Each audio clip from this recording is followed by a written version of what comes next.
നമ്മൾ പലപ്പോഴും ശ്രദ്ധിക്കാത്തൊരു കാര്യം, ഏറ്റവും പ്രധാനപ്പെട്ട ഒരു കാര്യം, നമ്മുടെ കുട്ടികളുടെ കാര്യത്തിൽ നമ്മൾ ഏതെങ്കിലും ഒരു സ്കൂളിൽ അവരെ കൊണ്ടുപോയി ആക്കി അല്ലെങ്കിൽ കോളേജിൽ അവരെ കൊണ്ടുപോയി ആക്കി എന്നുള്ളത് കൊണ്ട് മാത്രം നമ്മുടെ ബാധ്യത തീർന്നു എന്ന് നമ്മൾ ഒരിക്കലും വിചാരിക്കരുത്.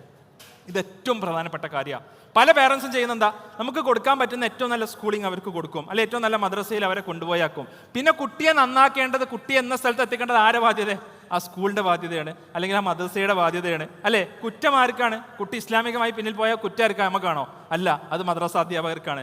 കുട്ടിക്ക് സ്വന്തം കരിയർ കണ്ടെത്താൻ സച്ചില്ലെങ്കിൽ ആർക്കാ കുറ്റം? നമുക്കാണോ കുറ്റം? അല്ല, സ്കൂളുകൾക്കാണ് കുറ്റം, അല്ലേ?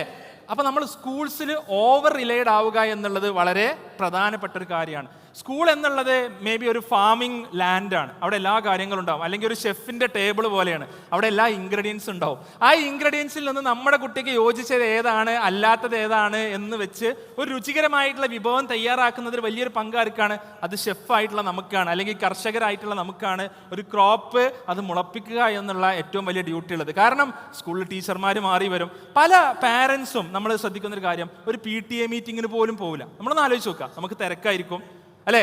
കുട്ടികളെ സ്കൂളിൽ വിടുണ്ടല്ലോ, നല്ല ഫീസ് അടക്കുന്നുണ്ടല്ലോ, പിന്നെന്തിനാ ഞാൻ പോകുന്നത്? അത് അവർ നോക്കേണ്ട കാര്യമല്ലേ, അല്ലേ? കുട്ടികളുടെ അക്കാഡമിക്സിൽ ഒരു ശ്രദ്ധയും കൊടുക്കൂല, അത് ഉമ്മ നോക്കേണ്ട കാര്യമാണ്, അല്ലേ? ഉമ്മ ഫ്രീ ആണ് എന്നുണ്ടെങ്കിൽ, അല്ലെ ഉപ്പയും അവര് രണ്ടാളും തിരക്കിലാണെന്നുണ്ടെങ്കിൽ നിങ്ങൾക്ക് രണ്ടാൾക്കും നോക്കാൻ ഒഴിവില്ല, അല്ലേ? ഇങ്ങനെയാണ് പലപ്പോഴും നമ്മുടെ ഷെഡ്യൂൾസ് പോയിക്കൊണ്ടേയിരിക്കുന്നത്. അതോടൊപ്പം ഈ ഒരു ഏജ് ഗ്രൂപ്പിലുള്ള കുട്ടികളിലും പാരൻസിനും കണ്ടിട്ടുള്ള വലിയൊരു പ്രശ്നം എന്താണെന്ന് വെച്ചാൽ, ഒരു 1ാം ക്ലാസ് മുതൽ 6ാം ക്ലാസ് വരെയൊക്കെ കുട്ടിയുടെ എഡ്യൂക്കേഷൻ നമ്മൾ നന്നായി ഫോളോ ചെയ്യും. കാരണം എന്താ? അപ്പോൾ നമ്മൾ ആ കുട്ടി ഇങ്ങനെ വളർന്നു വരുന്നൊരു സമയമാണ്, അവരെ കൊഞ്ചിക്കുന്നതും അവരുമായി സംസാരിക്കുന്നതും നമുക്ക് ഇഷ്ടമുള്ള സമയമാണ്. പിന്നെ നമ്മൾ മെല്ലെ അവരെ വിടും.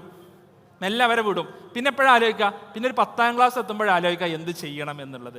ചിലപ്പോൾ നമ്മുടെ ശ്രദ്ധ താഴെയുള്ള കുട്ടികളിലായിരിക്കാം, അല്ലെങ്കിൽ ഇനി അവരങ്ങനെ ശ്രദ്ധിക്കേണ്ട ആവശ്യമില്ല എന്ന് നമുക്ക് തോന്നുന്നതായിരിക്കാം. ചില പാരൻസ് അവരെന്തെങ്കിലുമൊക്കെ ആയിക്കോട്ടെ, അവരെ നമ്മൾ എക്സ്പ്ലോർ ചെയ്യാൻ വിടുക എന്ന് പറഞ്ഞിട്ട് ഒരു നൂല് പോലെ അവരുടെ മേലല്ലാതെ ഒരു പരിധികളും ഇല്ലാതെ നമ്മൾ കുട്ടികളെ വിടും. അപ്പോൾ ഇത് വളരെ ശ്രദ്ധിക്കേണ്ട കാര്യമാണ്. പലപ്പോഴും റെഡിനെസ് എന്നുള്ളത് വളരെ പ്രധാനം. അവർക്ക് എവിടെ പോകണം എന്നുണ്ടെങ്കിലും അവരതിന് റെഡി ആയിരിക്കണം. അവർക്ക് പാഷനും ആപ്റ്റിറ്റ്യൂഡും സ്കില്ലും മാത്രം ഉണ്ടായതുകൊണ്ട് കാര്യമില്ല. ആ ഒരു സ്ഥലത്ത് എത്താൻ അവരെന്ത് ചെയ്യണം? അവർ റെഡി ആയിരിക്കണം. ആ റെഡിനെസ് കുട്ടികളിലോട്ട് കൊടുക്കാൻ നമുക്ക് സാധിക്കേണ്ടതുണ്ട്.